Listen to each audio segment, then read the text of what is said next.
سوہا کے پیار نے زاویار کو اس قدر بدل دیا ہے کہ زاویار اپنے دل کے ہاتھوں مجبور ہو کر زاویار جو ہے اب پہنچ چکا ہے سوہا کی ساس کے پاس سوہا کا ہاتھ مانگنے کے لیے۔ جی ہاں ویورز، یہی کچھ ہونے جا رہا ہے ڈرامہ سیریل ملکیت کے آنے والے ایپیسوڈ میں۔ جی ہاں، میں اسی زاویار کی بات کر رہا ہوں جو نہایت ہی مغرور اور غسیل انسان ہے، اپنے ناک پر مکھی تک کو بیٹھنے نہیں دیتا، اور وہ اب سوہا کے پیار میں اس قدر مجبور ہو چکا ہے کہ وہ اپنے گھٹنوں کے بل بیٹھ کر اپنا دامن پھیلا کر سوہا کی ساس، جس کو سوہا اماں جی کہتی ہیں، ان سے اس سوہا کا ہاتھ مانگ رہا ہے اور اس کے رشتے کی بھیک مانگ رہا ہے۔ تو سوہا بھی اب زاویار کو پسند تو نہیں کرنے لگی تھی، مگر زاویار کی عزت کرنے لگی تھی، کیونکہ زاویار نے جس طرح اپنی چھوٹی بہن کی بات مان کر اس کی من پسند جگہ پر اس کا رشتہ طے کیا، اور اس سارے رشتے کی سچویشن میں سب سے زیادہ کردار جو اہم ادا کیا ہے وہ سوہا نے ہی ادا کیا ہے۔ تو زاویار نے سوہا کی بات پر سوچا، اس کے بارے میں فکر کی،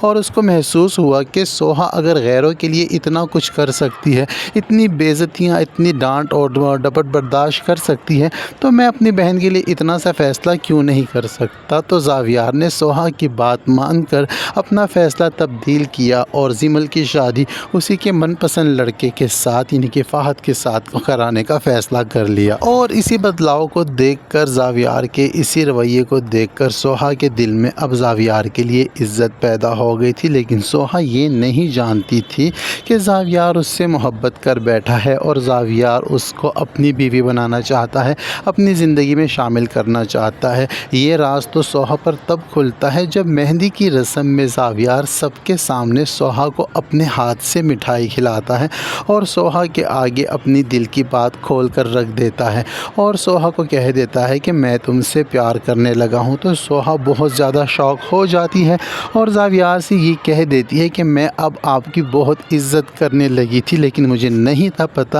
کہ جس دن میں آپ کی عزت کرنے لگوں گی اسی دن آپ میری نظروں سے گر جائیں گے۔ آپ یہ کس قسم کی باتیں کر رہے ہیں؟ آپ جانتے ہیں کہ میں ایک بیوہ ہوں اور بیوہ سے اس قسم کی باتیں کرنا مناسب نہیں ہوتا۔ لیکن زاویار اسے کہتا ہے کہ میں بھی عزت دار شخص ہوں، لیکن میں کیا کروں کہ عزت دار شخص کو اب تم سے محبت ہو گئی ہے۔ زاویار جب یہ باتیں سوہا کے ساتھ کر رہا ہوتا ہے، سوہا کے اتنے قریب ہوتا ہے، تو اس محفل میں موجود نہ صرف سوہا کی ساس بلکہ زاویار کی بہن زہرہ بھی اور کرن بھی زاویار کو سوہا کے اتنے قریب دیکھ کر حیران ہوتے ہیں، اور زاویار کا سوہا کی طرف اس طرح مائل ہونا اور اس طرح جھکنا وہ ان کو نہیں پسند آ رہا ہوتا۔ زاویار جس طرح اپنے ہاتھوں سے سوہا کو مٹھائی کھلاتا ہے، تو اس بات سے بھی زہرہ کو کافی حیرت ہوتی ہے، اور کرن تو دیکھ دیکھ کر جل ہی رہی ہوتی ہے اور کچھ کر نہیں پا رہی ہوتی۔ کرن تو بس صرف اتنا ہی کر سکتی ہے کہ زہرہ کو سوہا کے خلاف بھڑکائے۔ خیر، جو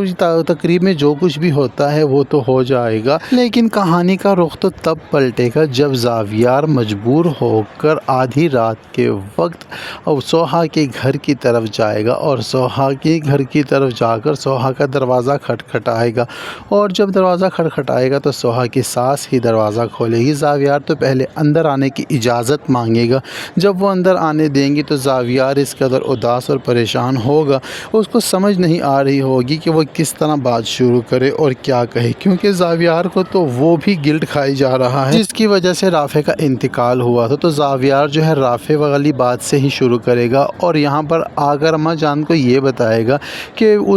زاویار نے آپ سے جھوٹ کہا تھا، وہ رافع کا دوست نہیں ہے، بس وہ آپ کی مدد کرنا چاہتا تھا، اور صرف اپنی سچائی کا ثبوت دینے کی کوشش کرے گا، اور وہ کہے گا کہ جب میں نے دیکھا کہ آپ لوگوں کے ساتھ اتنا کچھ ہوا، جو سچویشن ہوئی جو ہم سب نے ایپیسوڈ میں دیکھی، وہ پچھلی باتیں کرے گا، اور اپنی سچائی کا یقین دلاتے ہوئے یہ کہے گا کہ میری کوئی بری نیت نہیں تھی۔ اگر آپ کو لگتا ہے کہ میری بری نیت تھی تو آپ اسی وقت مجھے دھکے مار کر گھر سے نکال دیں، لیکن میں جب آپ کو اپنے گھر لے کر آیا اور سوہا کا کردار جب میں نے دیکھا، تو سوہا نے جس طرح ہمارے گھر والوں کی خدمت کی، میری جان بچائی، میری بہن کی جان بچائی، اور اتنا سب کچھ کیا، تو اس سب کے دوران مجھے سوہا سے پیار ہو چکا ہے، اور اب میں سوہا کے بغیر نہیں رہ سکتا۔ تو میں آپ سے آپ کی بیٹی، یعنی کہ بہو ہے لیکن بیٹی سمجھتی ہے اماں جی، تو اسے کہے گا کہ میں آپ سے آپ کی سوہا کا ہاتھ مانگتا ہوں، رشتہ مانگتا ہوں، خدا کے واسطے میری جھولی میں سوہا ڈال دیں، سوہا مجھے دے دیں۔ تو زاویار کا یہ انداز دیکھ کر اماں جی جو ہیں وہ تو پہلے بہت زیادہ پریشان ہوں گی، ان کی آنکھوں سے بھی آنسو جاری ہو جائیں گے رافع کی باتیں سن کر، زاویار کی باتیں سن کر،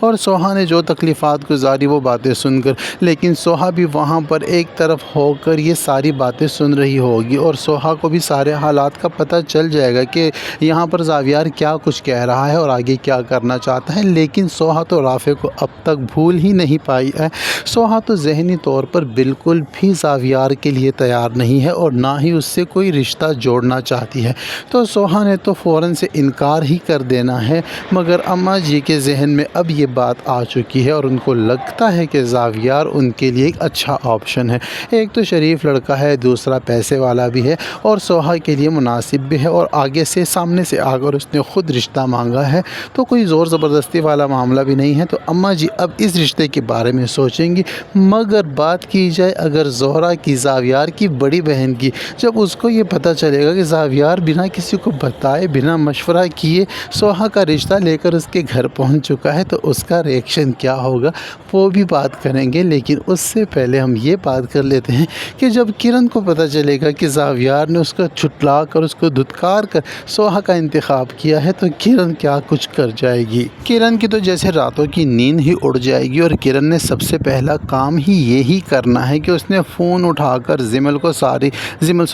زرکا کو ساری باتیں بتا دینی ہے، کیونکہ یہاں پر زرکا اور کرن کا تو اب اتحاد ہو چکا ہے اور وہ دونوں اب سوہا کی دشمن ہیں اور سوہا کو ہنستا بستا نہیں دیکھ سک رہی۔ لیکن جب زرکا کو بھی اس رشتے کے بارے میں پتہ چلے گا تو زرکا نے تو پورے زور و شور سے اس رشتے کی مخالفت کرنی ہے، اور ساتھ ساتھ سنائیاں مار مار کر اس کو بتانے دے کر سوہا کو وہ اتنا مجبور کر دے گی کہ وہ اس کو زندگی سے نفرت ہی ہو جائے، اور وہ غصے میں آ کر زاویار کے ساتھ کچھ ایسی حرکت کر بیٹھے، زاویار کی بے عزتی کر بیٹھے، اس کو ڈانٹ بیٹھے، اس کو دھتکار بیٹھے، اور جو کہ پھر بعد میں جا کر ان کا رشتہ ہونے کے بعد بھی زاویار بھول نہیں پائے گا کہ سوہا نے کس طرح اس کے ساتھ مس بیہیو کیا تھا، اور ان کے رشتے میں درار ڈلے گی، اور اس یہی وجہ ہوگی کہ سوہا جو ہے زاویار کو دھپڑ تک مار دے گی۔ لیکن سوہا تو اس وقت پریشان ہے، ڈپریشن میں ہے، کیونکہ رافع کو بھلا نہیں پائی، اوپر سے زاویار کا اس طرح اچانک رشتہ لے کر آ جانا، تو یہاں پر تو سوہا کا ریئیکشن تو اس طرح کا بنتا ہی ہے۔ خیر بات کر لیتے ہیں زہرا کی، تو زہرا بھی اب خاموش رہنے والی نہیں ہے، وہ بھی بھاگی ہوئی چلی آئے گی زاویار کے پاس، اور آ کر اس نے زاویار کو خوب سنا دینی ہے اور اسے کہہ دینا ہے کہ واہ، تم بابا جان کے جانے کے بعد تم ہی ہمارے بھائی ہو، اور میں بڑی ہونے کے ناطے تمہیں بڑا سمجھتی ہوں، کیونکہ ہمارے گھر کے واحد کفیل اور واحد مرد تم ہی ہو۔ لیکن یہ جو رشتے ناطے ہوتے ہیں یہ اس طرح خود جا کر نہیں مانگے جاتے، ہم خاندانی لوگ ہیں، تمہیں پہلے مجھ سے بات کرنی چاہیے تھی، کیا تمہیں پتہ نہیں ہے کہ تمہارے لیے میں نے کرن کا انتخاب کیا ہوا ہے، اور کرن ہی ایک بیسٹ آپشن ہے، وہ بھی ہماری طرح خاندانی لوگ ہیں، اور میں تو اپنے ہسبینڈ سے اس رشتے کے بارے میں بات کر بھی چکی ہوں، اور تم اس طرح منہ اٹھا کر سوہا کا رشتہ لینے چلے گئے تو میں اب اپنے ہسبینڈ کو کیا جواب دوں گی۔ تو یہاں پر زہرا جو ہے وہ بھی رکاوٹ ڈالنے کی کوشش کرے گی، لیکن زاویار کسی کی بھی سننے والا بالکل بھی نہیں ہے۔ تو یہ سب کچھ ہونے جا رہا ہے ڈرامہ سیریل ملکیت کے آنے والے ایپیسوڈ میں۔ اب تک کے لیے اتنا ہی، ملتے ہیں نیکسٹ ویڈیو کے ساتھ۔